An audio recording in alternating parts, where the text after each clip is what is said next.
What child is this who laid to rest on Mary's lap is sleeping, whom angels greet with anthems sweet, while shepherds watch are keeping?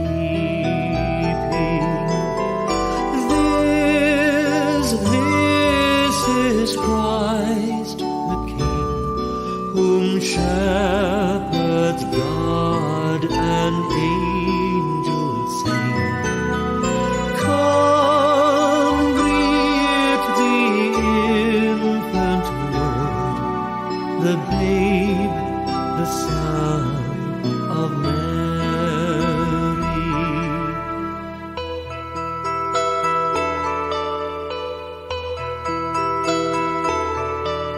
Why lies he in such mean estate, where ox and ass are feeding? Good Christians, fear for sinners hear, the silent word is pleading. Nail, spear shall pierce him through, the cross be borne for me, for you. Hail, hail the Word made flesh, the babe, the Son of Mary.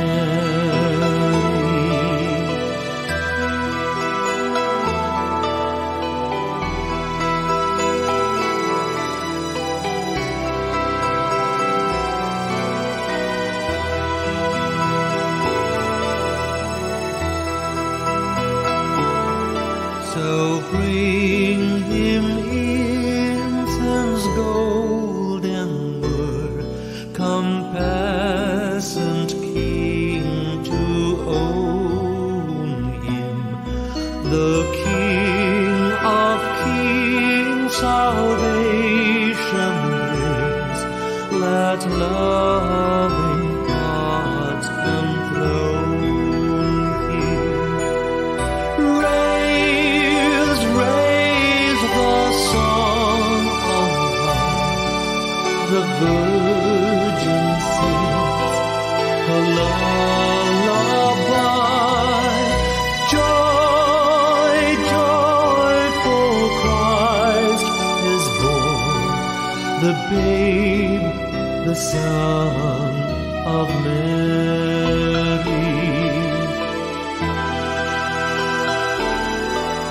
The babe, the Son of Mary.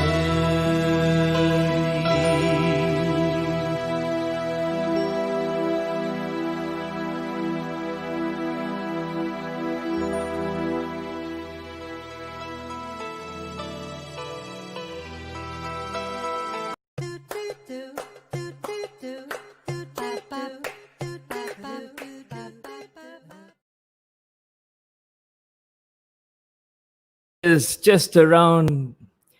Yes, Advent is just around the corner. Hope you enjoyed that music video from the one and only Father Patrick Masang, who also just, I think somewhere just last week, celebrated his birthday. So Father Patrick, if you're watching this, belated happy birthday to you. And thank you for doing the social distancing while filming that video.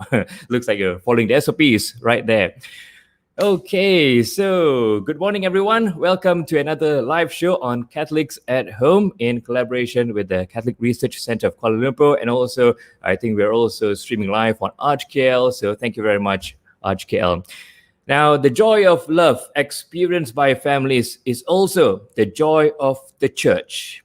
Those are the words that Pope Francis used to begin his apostolic exhortation, Amoris Laetitia, or the joy of love. That it was in 2016, in the year of mercy. And 4 years on, there is still a call or demand by the lay faithful for a clearer understanding. And so we will focus today's show about love, marriage, and family based on Amoris Laetitia. and see if we can have a firmer hold on what the Holy Father is trying to tell us.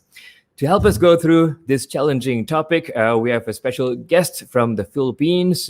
Before I bring him on, first of all, just like to welcome everyone who's just logging on, clicking into our podcasts on Facebook or YouTube. We like to know who's watching us and where you're watching us from. So there's a comment box below. So why don't you just type in where you're from, maybe which parish you're from. We certainly like to know that, and we'd like to say hello to you. So just do that and let us know. All right. Don't forget, it's going to be a very important topic. This topic is also especially very helpful for those serving in the Ministry of Family, or maybe the marriage preparation course, what's it called? CMPC, the Catholic Marriage Preparation Course, CMPC. So this will be very helpful for a lot of people, if not all of you. So just share this link out, start a watch party on your Facebook, and let people know what we're going to talk about. It's going to be very, very important, and I'm sure it's going to be very useful to you. All right. So, also, yes, we'd like to thank ArchKL, and don't forget to subscribe to our YouTube channel for all the latest videos and to know what's going on with Catholics at home as we bring you topics relating to the faith. All right. And it's 14th of November. Happy Deepavali. Father Patrick was walking around the trees and singing. I almost thought he was going to do a dance and rain is going to fall or something. Anyway, and before I bring on my special guest today, please say hello to my co-host and the director of the Catholic Research Center in Kuala Lumpur, Father Clarence Devadas. Good morning, Father Clarence. Good morning, Kevin. Happy Deepavali. Happy Deepavali. I don't suppose you have a tub of muruku under your desk there? No, Kevin. I mean, I had one, but I gave it away. Not much of a. Mine is stocked up. If I suddenly go quiet, it's crunch time for me. You just carry on with the show. I think that's why we Malaysians, we celebrate all the festivities because of the snacks that come along with it. Yeah. And every reason for a muruku, for some sort of something. The sweet candy and everything, and today is also World Diabetes Day. So how do you navigate that? Well, after eating that tub of muruku, I think you better go for a walk somewhere. Take a long walk today and burn off all those. A walk won't do it. I think I have to run. All right, Father, let's just set the table a little bit here. One of the reasons why we chose this topic is because the Holy Father was in the spotlight again for his teaching on Amoris Laetitia. And I think his recent comments was in a documentary, which has got the media, misquoting, misrepresenting what actually meant. So that's why we've titled the show as Clearing the Air. Not to be confused with clearing the air. Malaysians will get it. But, we're not just going to focus on what the issue or the drama, but also, it's a good time to, really talk about love, marriage, and family, and get the whole picture of what it actually is, right? Yeah, I think it's very important because, things change very quickly. When we grew up, the family, the family unit is still the same, but the external circumstances are quite different, from what it was before, what it is today, and what it'll become, in the future. But sometimes it's just nice to revisit the fundamentals of love, of marriage, of family life, which are eternal. And I think that's the beauty of it all. Though, circumstances change, expressions change, but what is essential, I guess, must not change in that way. Yep. And it's great that we have a special guest on the show today. Just before we bring him on, just like to tell the viewers, if you have any questions or comments, you can type it in the comment box. And when we have time, later on, we'll bring those questions up to Father Clarence and also our special guest today, who is a priest, a medical doctor, and a moral theologian based in the Philippines. He's born in Glasgow, Scotland, and I think he too celebrated his birthday just about 10 days ago.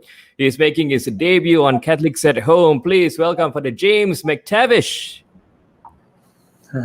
Good morning to everybody. Hi, Kevin, for that. Hi, Father Clarence. Hi, James. Morning. I think Fr James, I can wish you magandang umaga. Am I saying that right?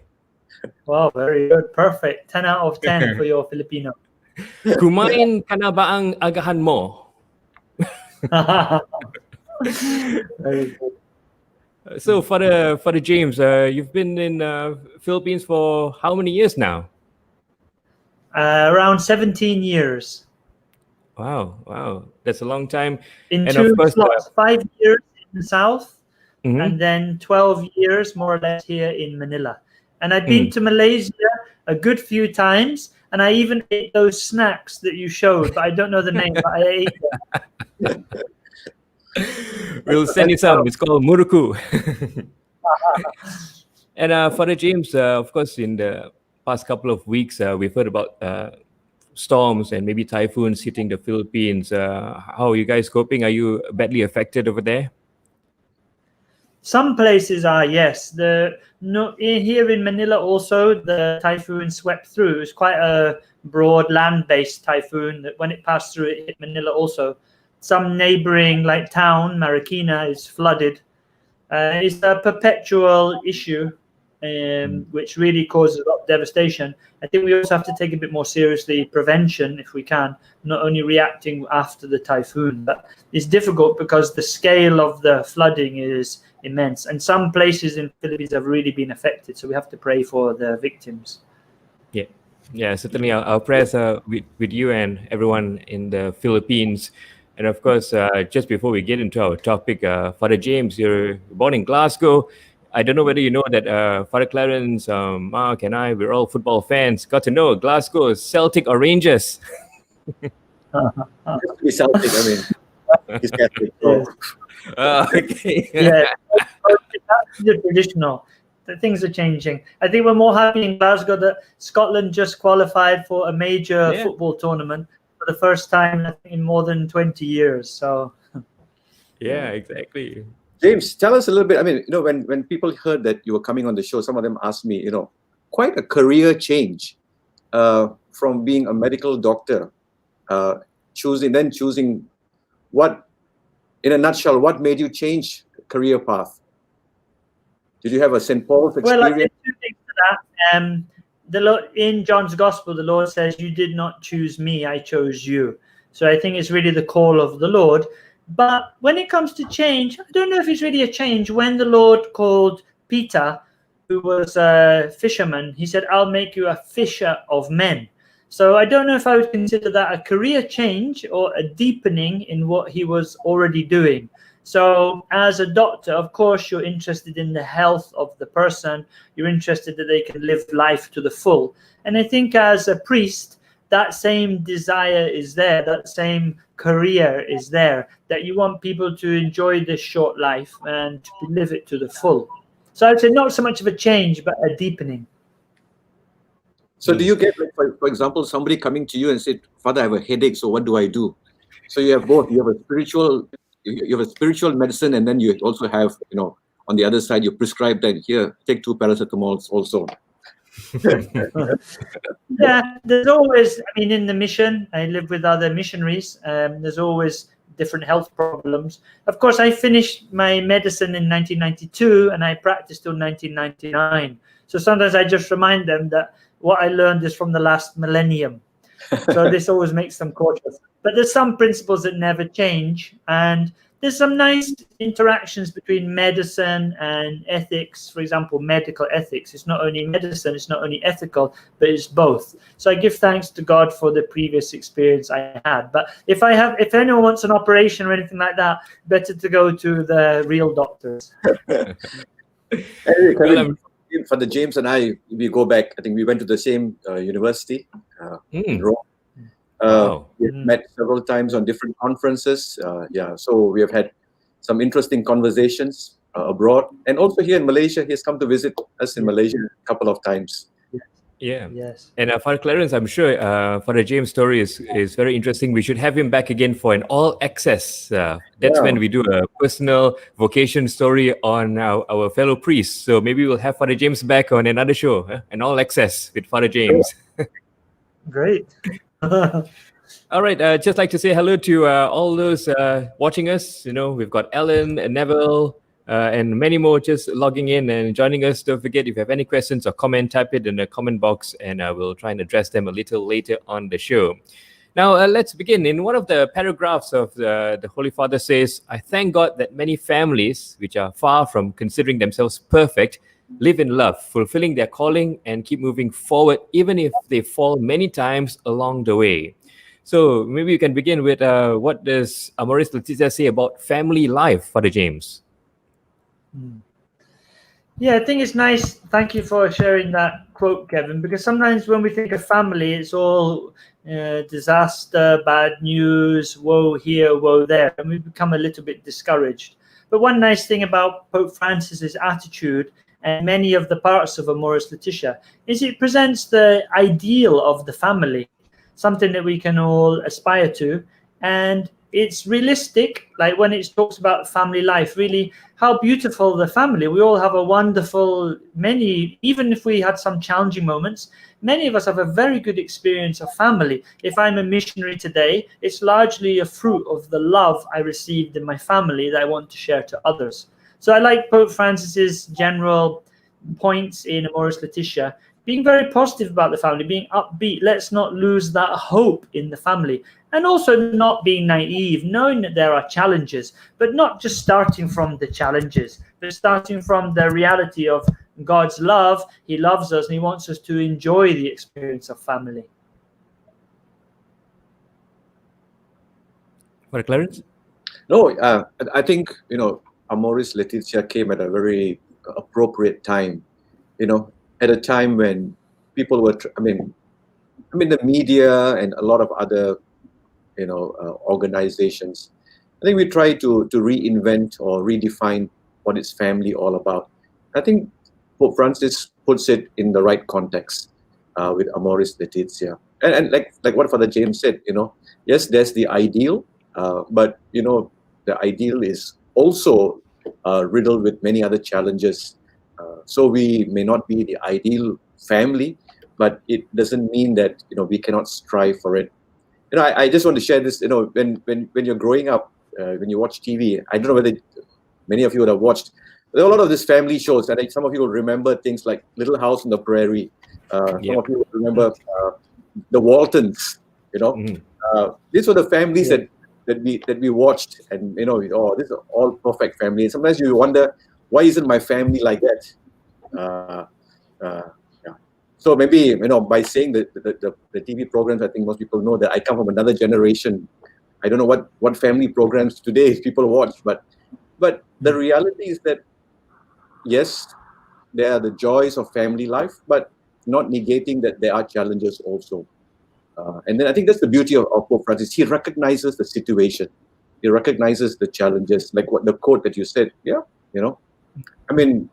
Sometimes I always struggle the fact that, on the Feast of the Holy Family, sometimes we want to project a perfect Holy Family of Jesus, Mary, and Joseph. But I'm sure there were struggles too. There were difficulties too for them. The challenges of having to move, the challenges of being under threat. So I think the context is beautiful about, that, yes, we are called to strive, but not negating the fact that sometimes we fail, we fall along the way.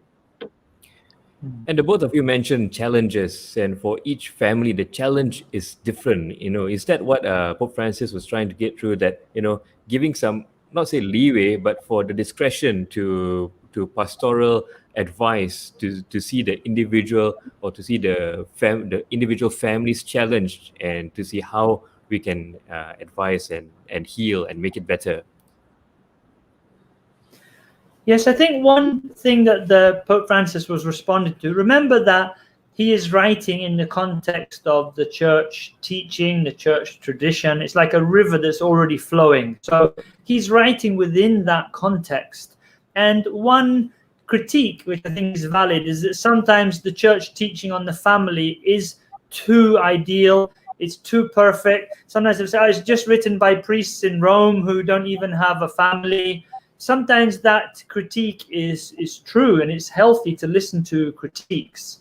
So I think when Pope Francis is writing Amoris Laetitia, you can really see, for example, he says expressions like, no family drops down from heaven perfectly formed.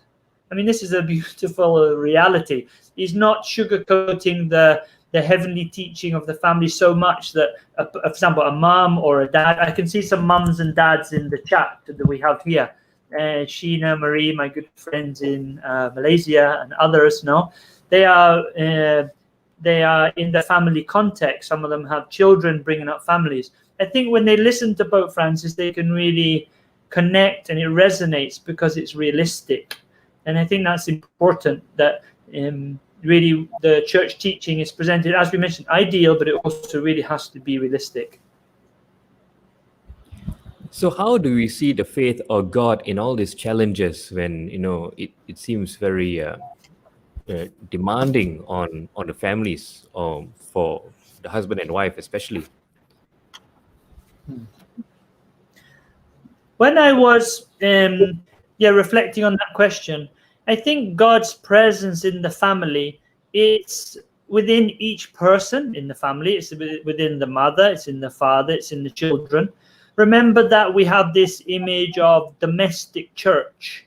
This image of domestic church is coming from way back in early Christian times, that the church is not just the building. The church is not just my parish.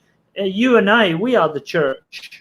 I think this is a very common misconception. What is the church doing? We are the church. We are the church. The church is not primarily a building. It's a people of God. So God's presence is in the heart of every believer. And in a specific way, the church teaching, and Pope Francis will underline that in the sacrament of marriage, God is present in a special way.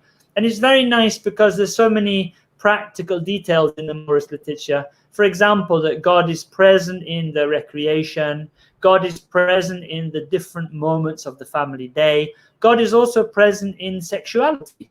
God is present in all those facets of family life in a real, alive and kicking, present way. And he's not just present in the holy activities. Of course he's there also, but he's present in the everyday moments of the family.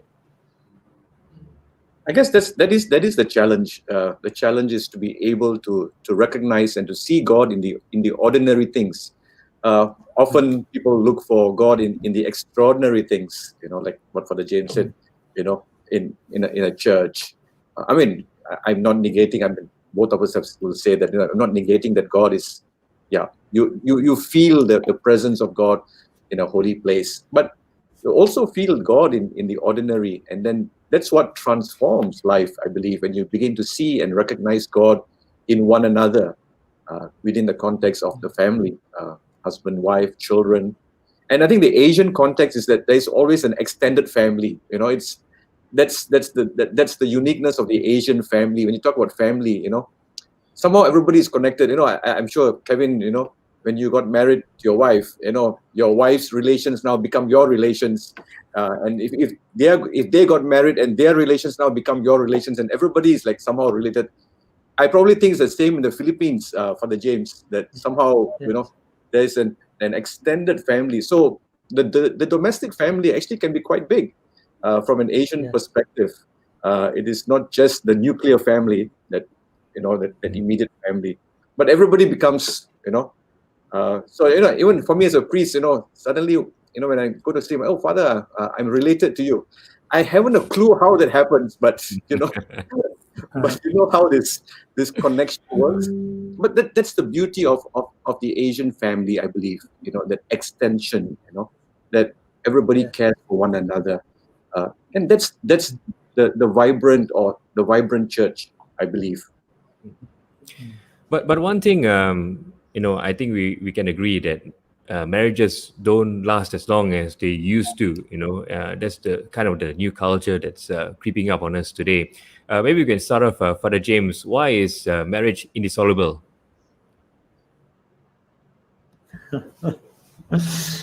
Why is it indissoluble? Because that's the way God intended it, that love is eternal, that his love, especially in the sacrament, is enough to bind the couple together. When I sometimes ask my dad, and it's not that I have to ask him too often, but I asked him about marriage, he would say that God's love is the glue that holds my mom and dad together. So I found that an interesting understanding. And in the Philippines, we have a glue that's called Mighty Bond. So it's marketed as Mighty Bond glue. And it made me think once when I was on my way to celebrate a wedding, kind of came to me that God's love is the almighty bond.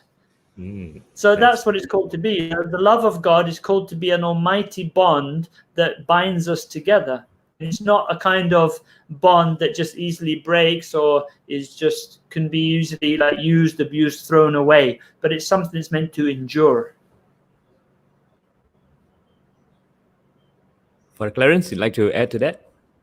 Yeah, I mean, maybe Kevin, you should share. I mean, you are married, you know. What keeps you together? I mean, let's turn the tables around on Kevin. Yeah, 2 priests against 1, 2 against 1. Good idea, Father. 2 against 1. This is not fair. For a lot of, I mean, for the James and I mean, yeah, I mean, we of course, I mean, we have come from families. I mean, and we meet families. But Kevin, you are. What keeps you together? What is it that? How do you see God in your relationship with your wife?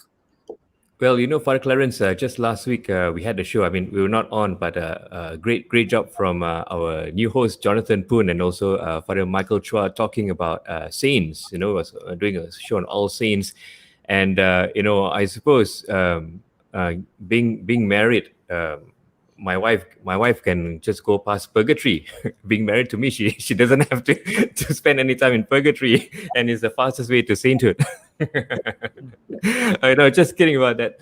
But I think, like, on a serious note, Father Clarence, what keeps us going? And I remember a priest once saying to me that, you know, for a couple being married, the goal is to outdo each other in love. And something which I learned quite late as well is that, you know, today it's all about what is it in for me, you know, what is it for me, and where else the Catholic perspective of marriage is what can I give. And so whenever I'm in a selfish mode, I mean, you know, all of us can be at some times, you know, the individualistic mindset breaks in, and I try to think of, you know, how can I give rather than receive. You know, sometimes when things don't go my way, you know, it's not just about me. And, you know, as we know, the couple is one, so it's difficult, of course, not very easy, but that's why you know, I guess marriage tends to break up quite easily. And that's why I asked Father James, you know, why is it indissoluble? You know, when you say God is the glue, but in the difficult times, you know, that glue just doesn't seem to be sticking. And, you know, for younger couples, you know, who might not be so strong in that bond that you talked about, it's easier to just leave. And, you know, both sides are, to them, it's happy. They are more happier when they're not clashing with each other all the time. You know, so that might make sense to the new generation or the younger people. You know, but how do you bring that back to, you know, that's not the way out. There's another way out, which is the faith. And how do we teach them that? I think before somebody gets to that, even to that point, I think this is, you know, like any other relationship, even within friends. I mean, when you begin to take each other for granted, that's when cracks begin to appear, you know, because you live in the same house, you live under the same roof, you know, and you know, life can kind of overtake you. I mean, and you just kind of coexist in the same house, and you begin to take each other for granted. And I think that is something that, you know, young marriages should work on, and not take each other for granted. You know, I often tell people, you know, especially when they for their wedding mass, they choose the reading of Paul. You know, Paul has a description of love. He says, "No, love is patient, love is kind." I said, let me tell you very clearly. I said, let me paraphrase Paul's description of love. I said, love in marriage, love is patient. Maybe for the first 6 months, or maybe even for the first 9 months. After that, you begin to see that it's not so patient anymore, and that's when you really need to kind of, like, you know, work at it. You know, it may be kind for the first 3 months. Then after that, you know, you begin to take each other for granted. You know, you expect things to happen. But I think that's where, I think, to prevent those things from happening, and to be able to see the reality that, you know, it needs to be worked on. And I think that's what marriage is all about. And it's tomorrow's first reading. If tomorrow's the very first line of tomorrow's first reading, a perfect wife, where is she? It's going to be there. Yeah. I mean, a perfect husband, where is he going to be? I mean, we'll never find a perfect one. But yet, to be able to accept and to not take each other for granted, and not to get to that point when. But a lot of times, I think for the James the same, like for us as priests, by the time we see couples who are having struggles, it's like gone way past a certain point, and it's almost like sometimes a point of no return. So sometimes it's a struggle for us as priests to try to talk to people who are wanting to take that solution or that path. But to prevent those things from happening. And so the struggles seem quite prevalent these days. And, leading up to Amoris Laetitia, the media was expecting the Pope to probably make some changes about the institute of marriage in Catholic teaching. Father James, what actually did the Pope say? Well, I think he still stuck to the church teaching that the Christian marriage is between the man and woman, period.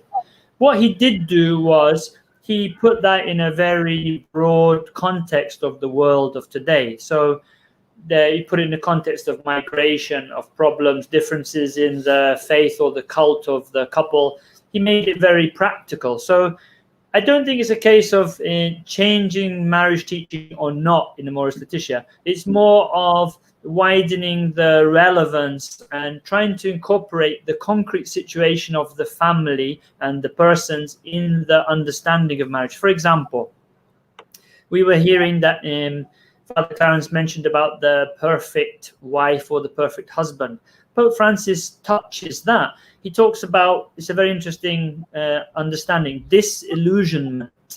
And he said it's healthy when the husband or the wife arrives at a moment to realize that this other person will not fulfill me, that this other will not be that perfect other, in the same way that I am not the perfect other for them, and that the only one who can fulfill their heart is God, and the only one who can fulfill my heart is God.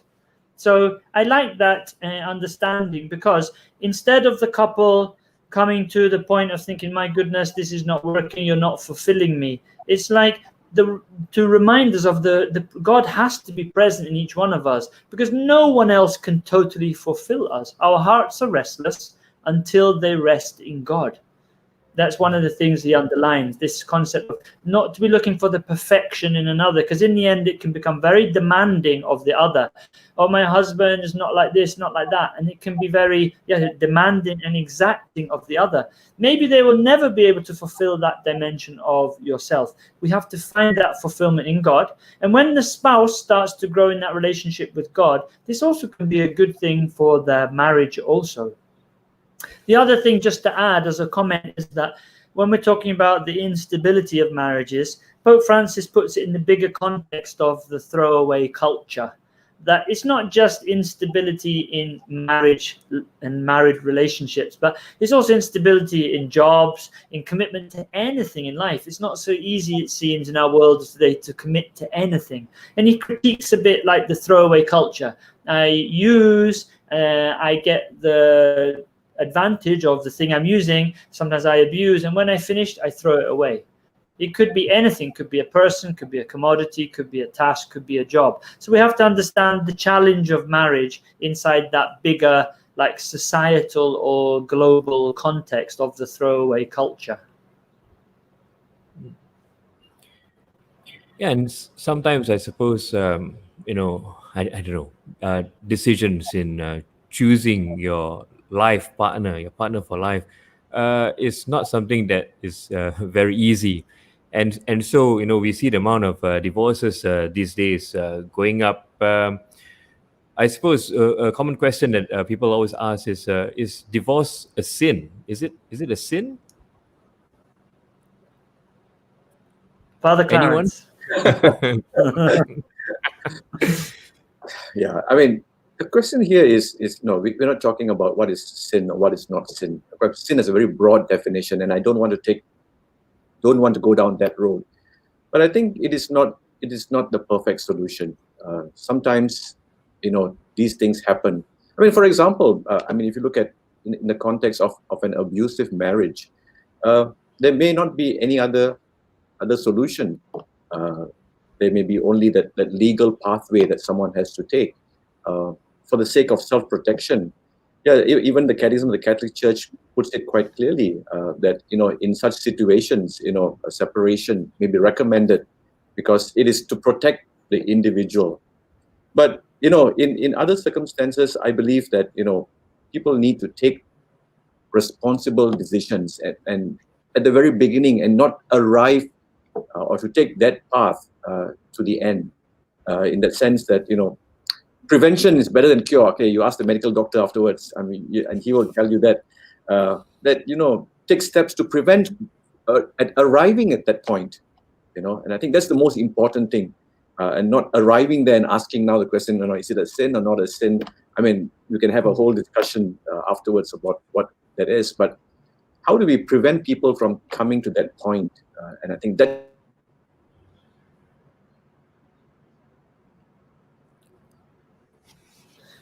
Yes, I'd like to. Yeah, when we ask, is it a sin?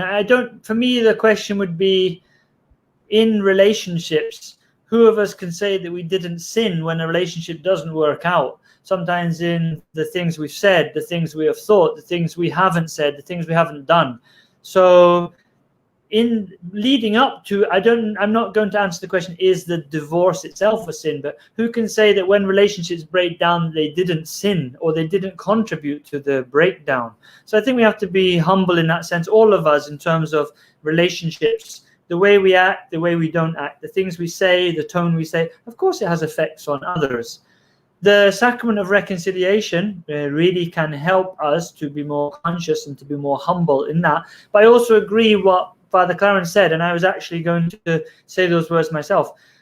The prevention is better than cure. Sometimes the pastoral work of the church, or the focus, it would be not healthy if it's only going to be focused on the divorce and nothing on prevention or working hard to overcome the issues.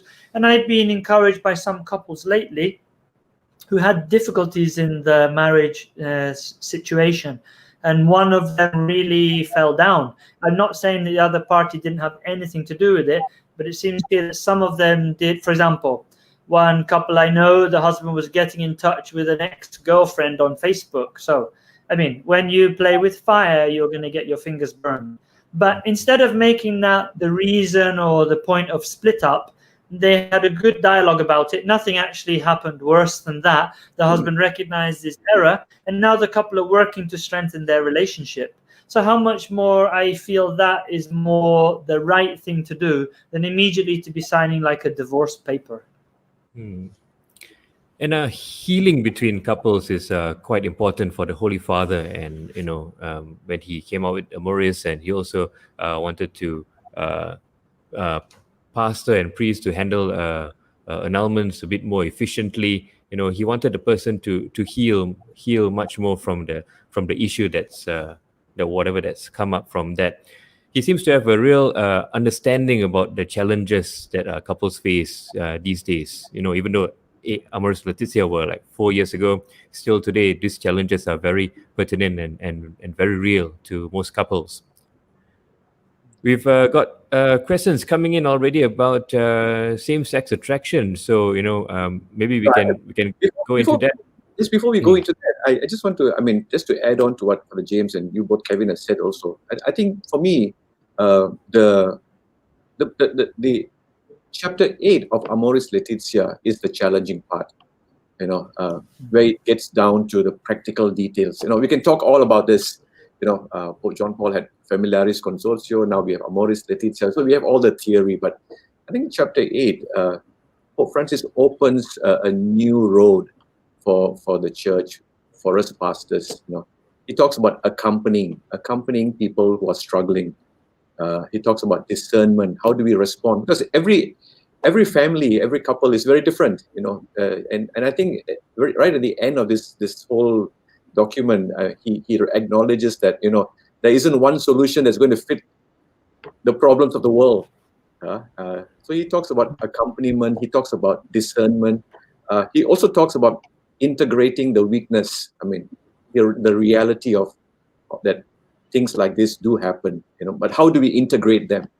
So sometimes people who have no other choice but to take the path of being divorced, they feel as though that they're excluded from the church. They are not excluded from the church. There are ways to reconcile. And I think you brought about annulment and other pathways. I think this is where I think we pastors have to discern with people who are struggling to see how, because the church is an instrument of healing. Like Father James was saying, he continues the work of healing. The church is the instrument of healing. So it's not there to exclude people because they have made wrong choices or because they have fallen, but the church must be the place where they can find, that they can come back to reconcile. And I think that last chapter is very important for us as church, for us as pastors, to be able to accompany, to be able to discern, and to be able to integrate people who have fallen, people who have maybe taken the wrong decision, to be able to still feel that they can come to church and experience God. But sometimes the problem is the community. The community sometimes exclude them, not the church. So I think we really need to remember that the church does not exclude anyone. But sometimes, how our communities are, especially small communities, in small towns, people become very judgy of each other, and that excludes people. I think that's really against Amoris Laetitia, Yeah, and that's a good point you made, Father Clarence, about the judging. And I guess from the bits and pieces that I've been reading, Amoris Laetitia, it's he wants to change the perspective of people judging other people, right? It's not the issue itself, but first of all, stop judging. Am I right in saying that, Father James? Part of the message of Amoris is to not to think, like Father Clarence said, the church is a place where you can come, where you should feel safe to come there to ask for advice and get counsel. But instead, when the first thing some people might think is that, oh, the church is going to judge me for doing this wrong, I'm sinning and stuff like that. He wanted a more open, non-judgmental atmosphere in the church to understand that. Am I right in saying that, Father James? Well, I think when we talk about judgment, we always remember the teaching of Jesus: do not judge and you'll not be judged. Do not condemn and you'll not be condemned. So I think that the Pope Francis is just living out that commandment of the Lord, that the judgment shouldn't be a condemnation. But I think the other thing we should understand is that Pope Francis in the document makes many judgments in the sense of a judgment call. We have a capacity to judge what is right and wrong and to guide and to help.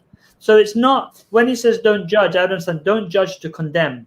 But we have to use our intellect to look at the situations of the world of today, and that's the teaching of the church. See, judge, act. Is to see, to look, for example, he looks at migration. So he's seeing the situation of migration, and then he's making a judgment. Sometimes we're so conditioned that judgment means condemnation. No, a judgment using the gift of the intellect to see what's best. So, for example, migration. In the Philippines, many families have the difficult reality of one of the parents having to work overseas for economic reasons.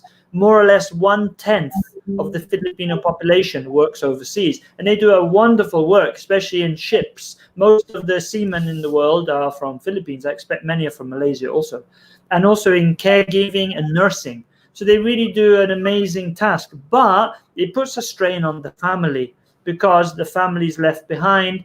The husband and wife, they may have difficulties in terms of affectivity because they are separated.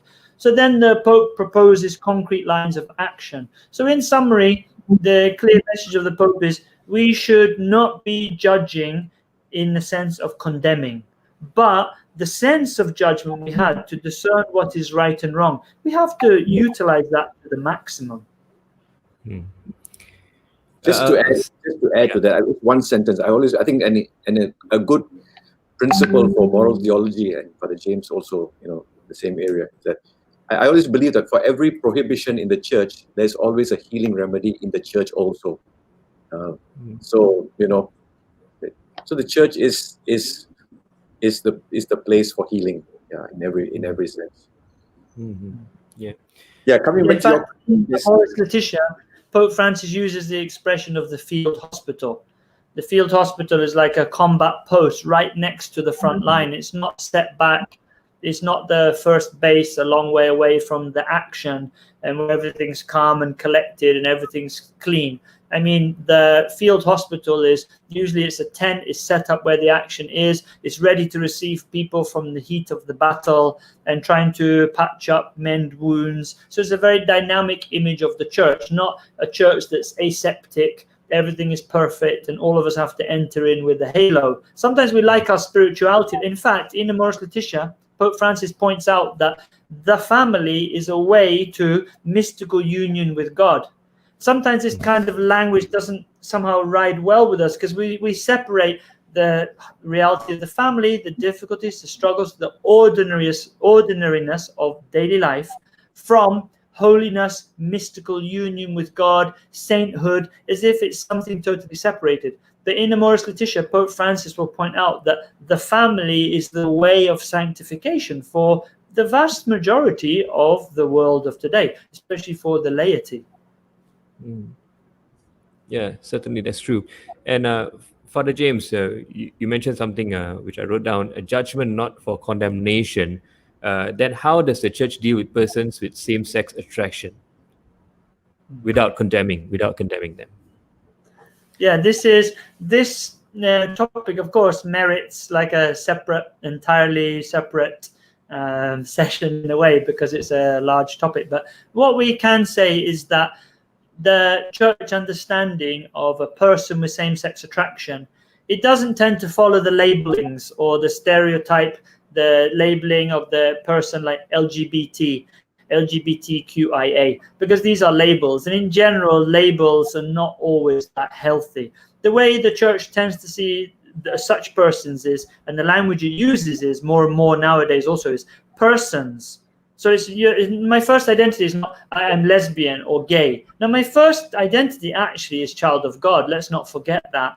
The sexual orientation is part of that, but it doesn't define me. I didn't start off my sharing with you saying, hi, I'm Father James and I'm heterosexual. I mean, it's not the most essential element of who I am. My first identity is child of God. So persons with same-sex attractions. And the church generally, of course, in the catechism it's stated that these people need to be treated with compassion, with respect, and with sensitivity. And any unjust discrimination must be avoided. So there's some general pointers. That in Amoris Laetitia, it specifically addresses the issue of same-sex attraction in different moments.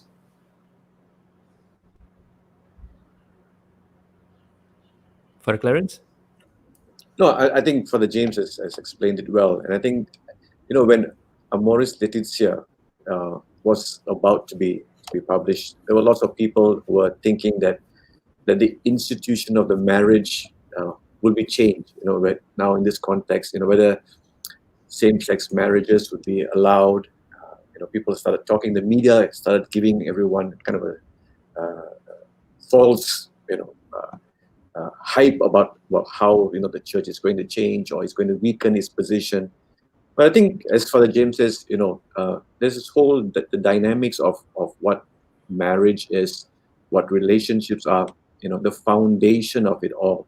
I mean, for us, it's very biblical also, and we go back to the very beginning to be able to see. But in that sense, even in that context, as Father James said, it's not the labels that define us, but it is the person that God embraces all. Yeah, that's what I wanted to add to what Father James has beautifully explained already. That each individual is primarily a child of God, and not what labels that define us. I mean, yeah.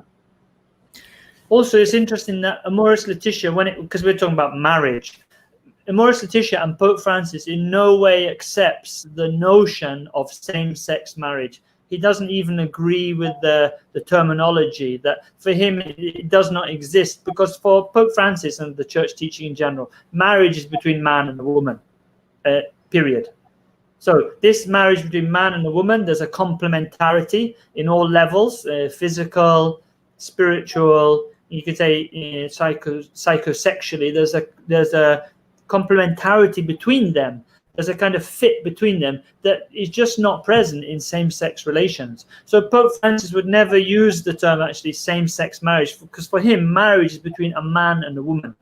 And in Amoris Laetitia, they will say that, same-sex unions, you cannot equate them with marriage. And it states that in different places.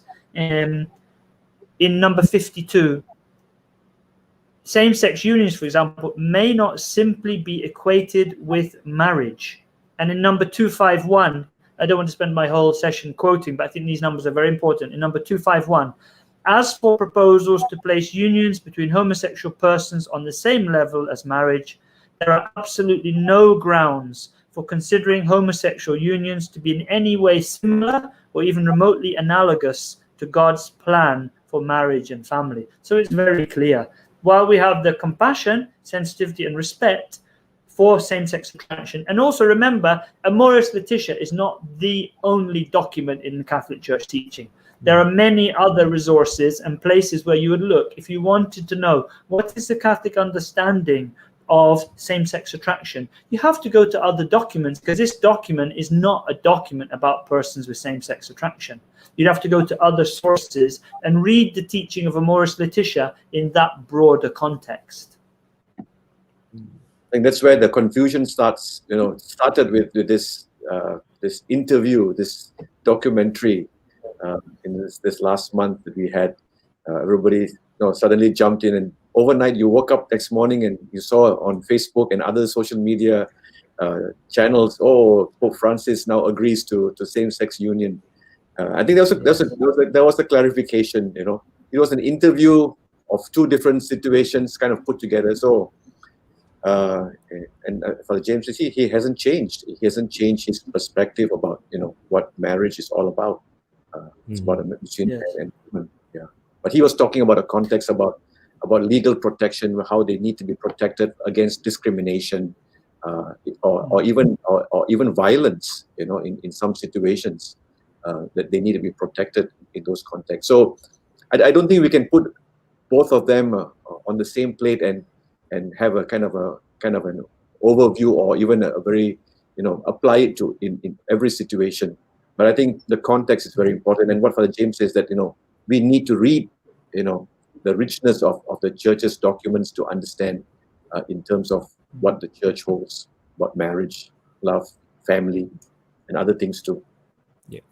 Yeah, and what you said, Father Clarence, that the difficult portion of Amoris was the chapter 8, and most people just go straight to chapter 8, and without going through the further chapters is where Pope Francis actually tries to set the table, give a context. Before you go to chapter 8, you've got to read the rest of the chapters first. You'll be just missing the whole point.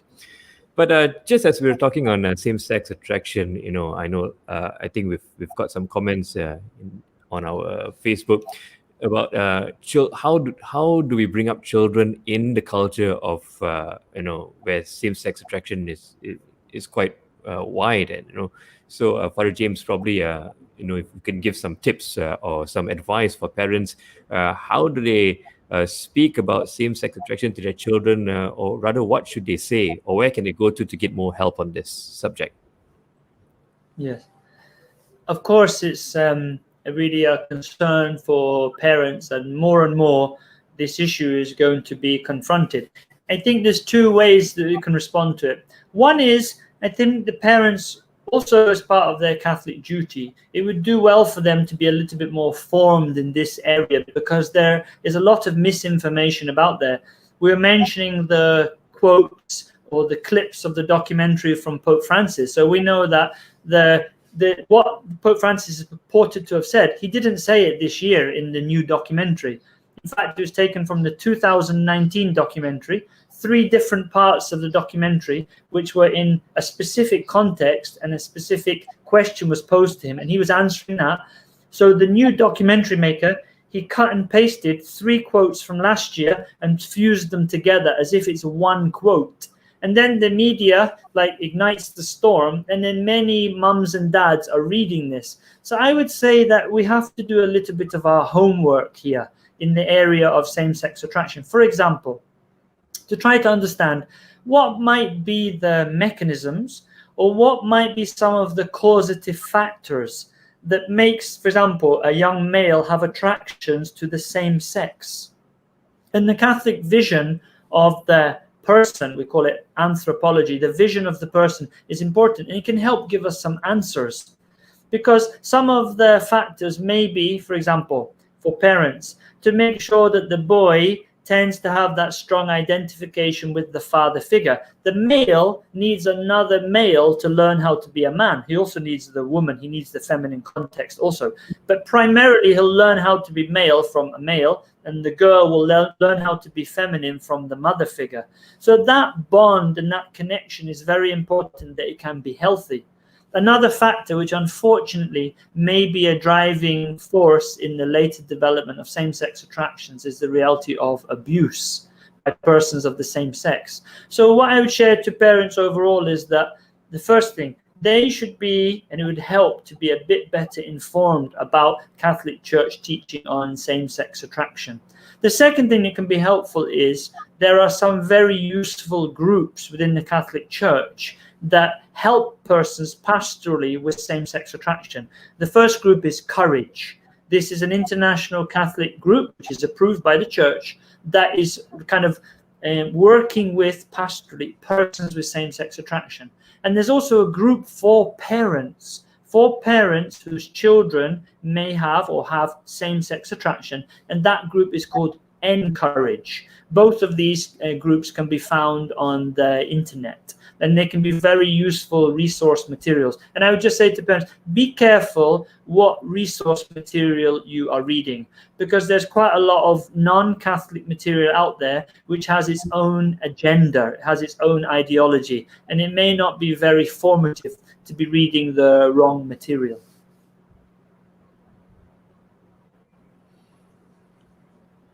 Yes, being formed, Father Clarence, is very important for all of us. Not to just take our our formation from the media or CNN or something. Yeah, as you know, I mean, sometimes the media has got a certain agenda, if I may use that word. But the reality is sometimes people don't read the whole thing. You just how headlines work. Headlines are meant to attract people to read, but sometimes people just read the headlines and make the conclusion, and then you don't get the whole picture actually of what it means. And I think that's the thing, is that to be informed, to be formed, that's very important. And I think it's very important for us. I'm not just talking about family, but in terms of. But there's always the necessity for ongoing formation, whether it's before marriage, whether it's immediately after marriage, or even down the line after many years. I think there needs to be a constant kind of an updating, forming. I think as a priest, sometimes this is my challenge in the parish. You get couples coming, lining up to get married. They have to do the marriage preparation course, but if you want to get them for a post-marriage program, people are not interested. I may be overgeneralizing it, but sometimes people don't respond to these programs and ongoing. So I think in terms of parenting, in terms of family life, the church offers these things, and I think people really need to be able to. I guess nobody is prepared for family life. It's like an on-the-job training, isn't it? I mean, a lot of times there isn't a school of parenting. There isn't a school of family life that you could go to, but you learn as you go along, and sometimes you make mistakes, and sometimes those mistakes can be quite grave. But if there's a support system, a support group, which Fr James talks about, that exists already within the church, this is where that we can help protect the institution of marriage, the understanding of the church, and the church accompanies. And I think this is an important thing that I always insist. The church wants to accompany you. Even when it's difficult for you. Don't stay away from the church. Yeah. I think the key word. I think Pope Francis has been using this word accompaniment. In many of his documents. How do we accompany people? I think that's what I think we all need to remember. That not just the church, as Father James said at the beginning, the church. Who is the church? We are the church. It's not each one accompanying one another, supporting one another, and the support structures are there for us to use within the church. And just to go back a little bit, Father James, you mentioned about the expectation of your partner, your spouse, to be perfect, which is not quite in line with reality. But I suppose from a comment from Anthony, what's God's expectation of a marriage? Yeah, thank you, Anthony. I spotted your comment also. You're sharing that. Are we focusing a little bit on the negative? Some challenging areas we're touching, because Amoris Laetitia touches the challenging areas. But we also mentioned about the family as the place of holiness. For the vast majority of people, their path of sanctity and to become saints is through the family. So the ways of doing that, as we mentioned, and they're mentioned in Amoris Laetitia, the prayer, the sacraments. So really the families have to take the call to holiness seriously. And I think that's part of what God expects. What does God expect from the family? Holiness. But not a holiness that, this is one of the problems. When we think of holiness, we might think of halos, we might think of only the saints. And normally, I don't know quite the Catholic religious context in Malaysia. I've been maybe 7 or 8 times in the last 7 or 8 years, maybe once a year on mission trips, invited to some recollections retreats. Here in the Philippines, sometimes the holiness is kind of just put on the priests and the nuns. And then the lay people, what's your role? Like Father Clarence said, very few people come for follow-up activities after the marriage.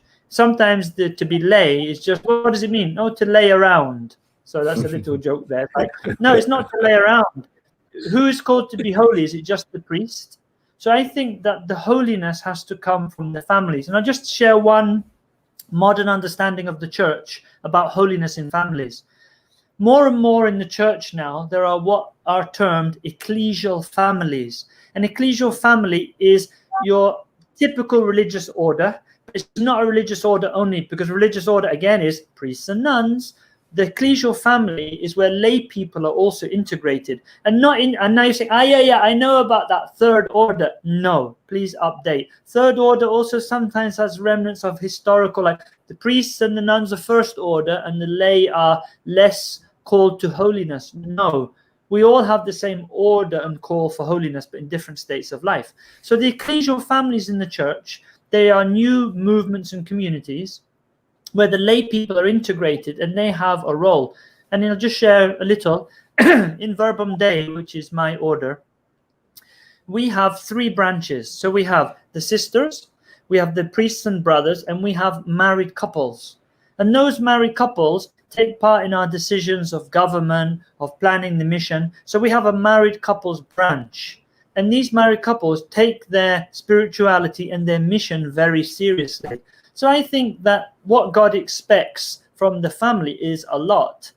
That God expects the family to be holy. And I would say he also expects not always to make these categories between the priests and nuns and the lay people, but we are all church and we should all be working together. So what does he expect? Be holy. Just to add to what Father James said, a lot of people don't remember, but one of the most common opening prayers for the sacrament of marriage, and I don't remember the exact words, but it talks about how the marriage between husband and wife is a reflection of God's love for his people. So that's the model. The sacrament of marriage is to be a reflection of God's love for his people. So going back to your earlier question, why marriages are indissoluble, because God's love for his people, you cannot separate that. It's eternal, it's everlasting. So it is a reflection. May not be a mirror image. I mean, as I said, as we have been talking, it may not be a mirror image, but that's the ideal. And that's what, to the question, what God expects. Yeah, I mean, to reflect his love in a concrete and tangible way, that marriage show that in the context of the family. So next time when you attend a wedding in church, pay attention to that opening prayer, and most often that's the one that is used, how it reflects God's love for His people. Yeah, that's nice. Yes, in fact, to Go ahead, add to Father that, some modern theological current would share that when we talk about Genesis 1:26, that man is made in the image and likeness of God, sometimes people also prefer to think of the couple as being that icon of the Trinity, because the couple expresses something that the individual person doesn't. The couple expresses relationship, and God is relationship. The Trinity is relationship. So when you think of the family, it's like that living icon of the Trinity. So I like that image because it sets the bar high for the couples and families out there, and we're asking what God expects. You're called to be that icon of the Trinity. Yeah, and well, for us, when we're being formed in the faith and going for the Catholic marriage preparation course, we do talk about a lot of how God is in the family, in the marriage. But what about, Father James, what about marriages which involve other faiths as well, or maybe other denominations? How do we reconcile, or how do we keep God in that? Well, I think it's beautiful how, love sometimes goes beyond our sometimes categories. The love, you say love is blind, or sometimes love is crazy. Sometimes you meet people who have these experiences of they come from one faith background or tradition. They meet someone else, and then, where love is, God is. I think that's quite a good general principle. Where love is, God is. And we heard about 1 Corinthians 13, which is also developed in one chapter very beautifully by Pope Francis. What does it mean love is patient? What does it mean love is kind? And in Amoris Laetitia, it gives specific advice about marriages between different faiths, different cults. In my pastoral practice, I haven't come across that at all in the Philippines because we are 90% Catholic. So normally I've just met one Catholic boy falling in love with the Catholic girl. Maybe Father Karas has a little bit more experience because of your specific faith context there in Malaysia, where I think it's only 3% Catholic. Yeah, I think this is something that we see quite prevalent in our context. On an average, we say, of course, there's no exact figures, but at least from my own pastoral practice, I would say that almost 60% of the marriages that we have in our churches are somehow from different faiths or different traditions, or even different Christian denominations. So it's becoming more and more relevant to the discussion that we're having today, that marriages are mixed, whether different faiths or different Christian denominations. But I think, like what Father James says, where there is love, there is God. And I think, we know that, just because two people are Catholic does not mean that it's going to be a successful marriage either. There are people who say that because there are people of different faiths or different traditions getting married.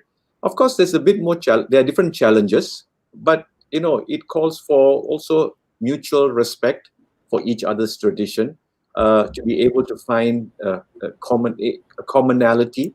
And I think what all faiths teach is that it's about holiness. It's about doing good. And there is an element of spirituality or something higher that everyone is called to. And I think that's where we learn how to adapt. We learn how to accept one another, without running down the other person's faith. And I think that's already a recipe for disaster. If you think that yours is better and theirs is not so good, that's already going to be a stress on the relationship. I've come across many situations when families are in feuds because of the religion. What religion does the child take?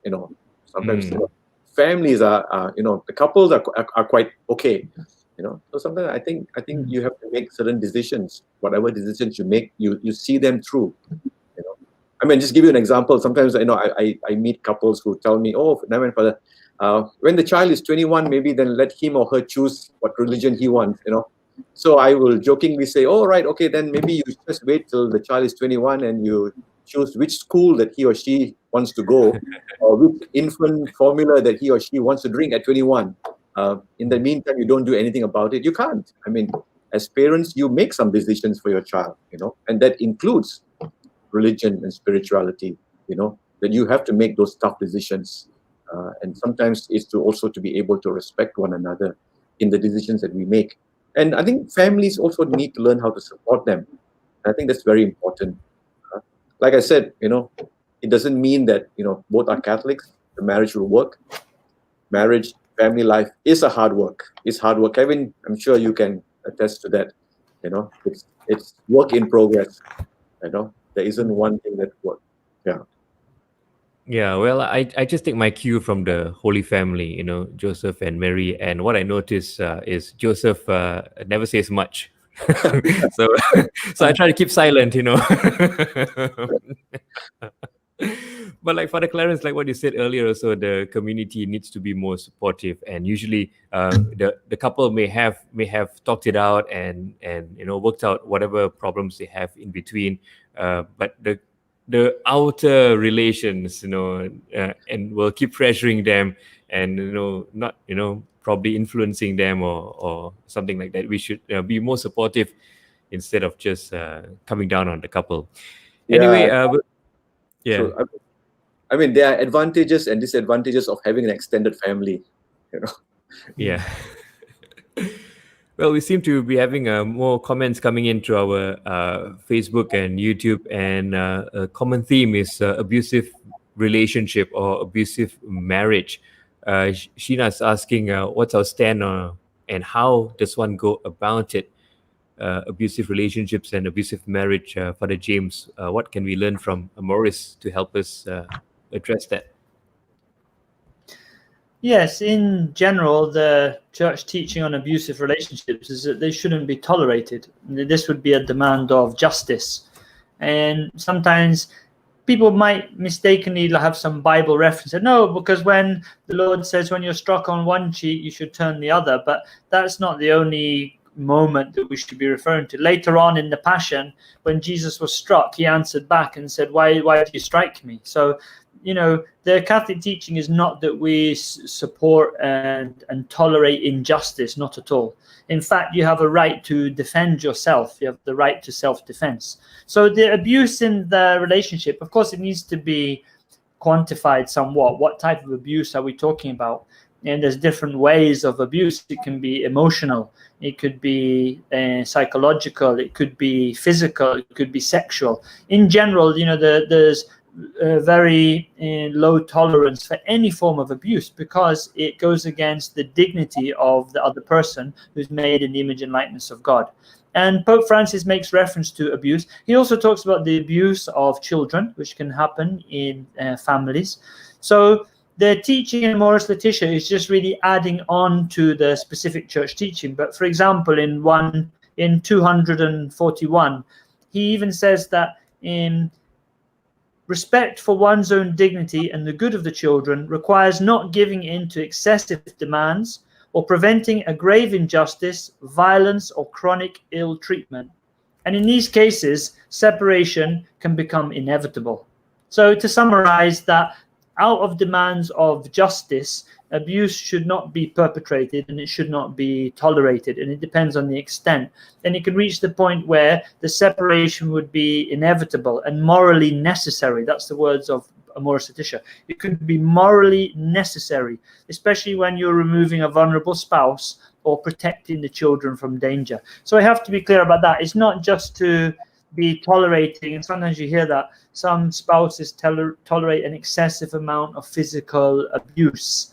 And more in the world of today, we are seeing generally, not just in Amoris Laetitia, but a general worldwide trend that this is not the way, an acceptable way to be treating another human being. Maybe a follow-up. Is that grounds for annulment? Abusive marriages? Well, I mean, Father Clarence?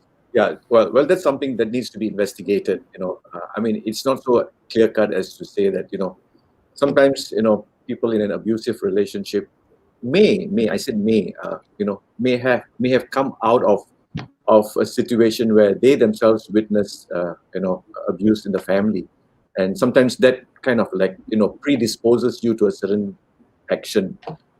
So sometimes I think this has to be investigated, and to see how, because a lot of times is that when you enter into marriage, you have to enter into freely, and you understand what the church asks of you about marriage. So that's something that you need to establish also, because when we talk about annulment, it is not something that you are canceling a marriage, but it's going back to say that marriage did not exist from the very beginning because of certain conditions, whether it was deception, or whether it was a psychological problem, or certain inefficiencies in the person, so let's not mix up annulment with divorce. Maybe this is something that we could talk about on another show. We could pick this up because a lot of people think that why does the church now not allow divorce, but annulment is allowed? But they are two different things, and we don't equate them, because it's because annulment is to say that a full complete marriage did not exist from the beginning, even though they may have lived together for many years.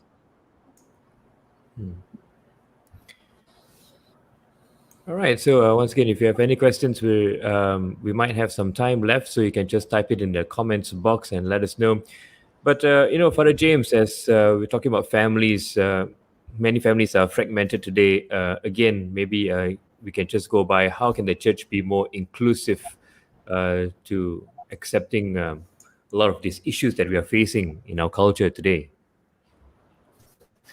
Yeah, as I said, we are the church, so we can also ask, how can we be more inclusive? How can we be more open? And in the Amoris Laetitia, Pope Francis is trying to be inclusive for many different groups. Some groups that are affected by violence, war, migration. This is also inclusive because maybe in my personal reality, I'm not so affected by it, but this is going on all around me. Or I can say, it doesn't happen in my country. Yeah, but to be Catholic means to be universal. It means to have a heart that's not just defined by my national boundary and it has the same color as my flag. No, that's nationalism. But we are called to Catholicism. So Catholic heart is a universal heart. So I like the way that when he mentions other groups, he makes us conscious and aware of the suffering of the families in the world of today. And doing that, I become more inclusive. So I think that's an important point. The inclusion starts with you and I. To different groups. He touches some difficult areas also. For example, he touches areas like human trafficking, prostitution. This also is very connected to family realities, because the ones going to these, for example, prostituted women, they come from a family. The ones who are going there as customers come from a family. So he really touches a lot of, he talks about gender also, the confusion surrounding gender identity. So I think the document is helpful because although it may not pertain immediately to my family, my extended family, by giving us the situation of the families around, it kind of makes me more conscious, makes me more aware, makes me a little bit more sensitive and compassionate to the different realities. And in that, I think I'm becoming more inclusive. For Clarence? No, I think Father James has said, I share similar thoughts as what Father James is saying. Okay, so I guess we don't have any more questions left. We shall bring this to a close. Before I give Father Clarence the last word, Father James, it's been great having you on the show. Just maybe as kind of put a bow on a summary of what we've been talking about, how should we see Amoris Laetitia and in view of what's happening in the world today?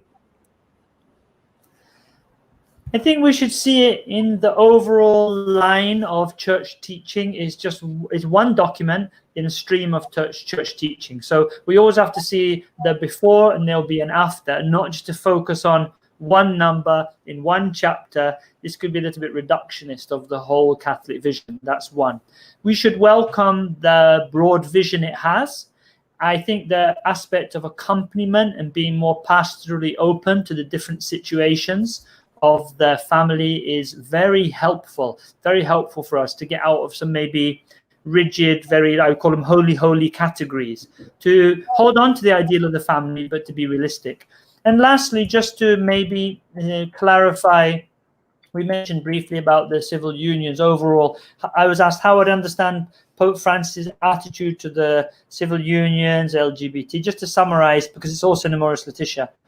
The first is that for Pope Francis and for the church, marriage is between a man and a woman. That's the first.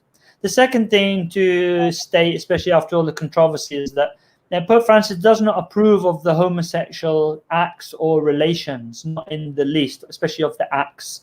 He's a strong critic of gender ideology, the idea that you can just choose your gender, and he mentions that in Amoris Laetitia.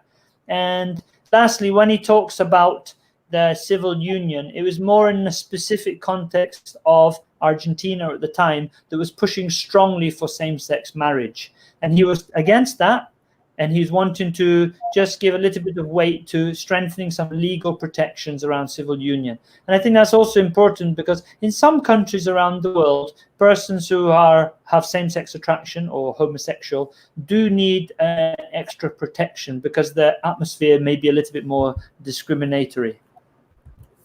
Right. Thank you for that, Father James. And Father Clarence, what's our takeaway from today's show? I think a couple of things, Kevin. I think what Father James has mentioned is very important. Firstly, is that I think we realize that there are many challenges. What we grew up in the situation as family is not the same anymore. There are a lot more challenges. But I think what is important is to remember that the church welcomes anyone and everyone. In whichever state you are in, whether you are struggling, whether you're flourishing, the church is the place where you could come to seek consolation and solace. And I think that's what Pope Francis also alludes to, that, don't stay away from the church. So my takeaway, or at least what I would like to say to our viewers, is that, if you have families who are struggling, and who are staying away from the church, encourage them to come back to church, because it is there that you begin to feel, that you can begin to feel God's love in a very powerful way. Sometimes we exclude ourselves because we think that we are not worthy to go back to church because of what has happened in my life. And I think that's the last thing that should be in our minds. But look at it from a broader perspective. Who is worthy of God? None of us. Not Father James, not myself, not any one of us. We are not worthy of God's love. But yet God welcomes us, and God receives us. And I think sometimes it's important to help people. I know there are situations where sometimes we know a friend who's going through a difficult situation in their marriage. Sometimes we don't have all the answers. Sometimes I, as a priest, I don't have all the answers, but sometimes it is just for them to know that that they can turn to you, that in their struggles, and that you will not judge them for condemnation, but rather you are just there to hold their hands and to support them. And I think that's very important, that whoever is struggling, whoever is going through difficulty, sometimes we just need to stand by them. It doesn't necessarily mean you agree with what they are doing, but sometimes this is where the role of the conscience takes place. Sometimes people make difficult decisions based on the situation that they are in, and sometimes it's for us not to tell them, hey, my church says you can't do this, you can't do that. But sometimes it's just to be silent, to hold somebody's hand, or to give a shoulder for somebody to cry on. And I think this is the image of the church that we need to give. Not that we are weakening, not that we are backtracking in our teaching, but sometimes we don't have all the answers. Sometimes it's just there to be there for someone. And I think that's very important with all the struggles, challenges that we're talking about. Right. Thank you very much for that, Father Clarence. A lot of enlightening words and phrases that we've used in our podcast today. Father James reminding us we are the church, and Father Clarence stressing on the accompanying part of the church, and rightfully so, we have to be accompanying those who are struggling on that journey. And don't forget, in marriage and family, God is the mighty glue, right, Father James? Yes, the mighty bond. Almighty bond. Almighty bond, that's right. All right. So thank you so much, Father James. If we could have you say the closing prayer for our podcast today, that'll be great. Yes, thank you very much, Clarence and Kevin, for today. In the name of the Father, the Son, the Holy Spirit, amen. Lord, we give you thanks for the gift of our families. Thank you for our mum and dad, our siblings, all our extended family. Thank you for the gift of being family in the church, to give us that bigger vision, this bigger heart that each one who's trying to do the will of God is my brother and sister. We pray for those who attended today. Thank you for their interest. We pray for all the families in the world of today. We pray the church can really be there to help, to listen, to accompany, to befriend. We pray for persons with same-sex attraction, that they can find a support within the church. And we pray for each one of us, Lord, that through our lives we can continue to build up the family of the church in the world of today. Mother Mary, thank you for being our mother, the mother of the family of the church. We ask for the necessary graces we need to be faithful to what Jesus asks us. All this we ask through Christ our Lord. Amen. In the name of the Father, and the Son, and the Holy Spirit. Amen. All right. Once again, thank you very much, Father James McTavish and Father Clarence Devadas, for our podcast show today. As expected, this is a huge topic. We could talk on and on about this. So I guess, Father James, you'll have to come back on our show. We've got more to talk about. And, of course, we'd like to hear your vocation story. Once again, thank you very much. Stay safe in the Philippines. We'll be, keeping you and everyone in the Philippines in our prayers today. Father Clarence, thank you very much. And for those of you watching, share this link out. Share this show. A lot of important points brought up by Father James and Father Clarence. So make sure you share this link out to all your family and friends, and let them know about Catholics at Home and all the topics that we've been doing. And we'll see you in the next episode. Have a wonderful weekend. Have a blessed weekend. And we'll see you in our next show. Bye-bye.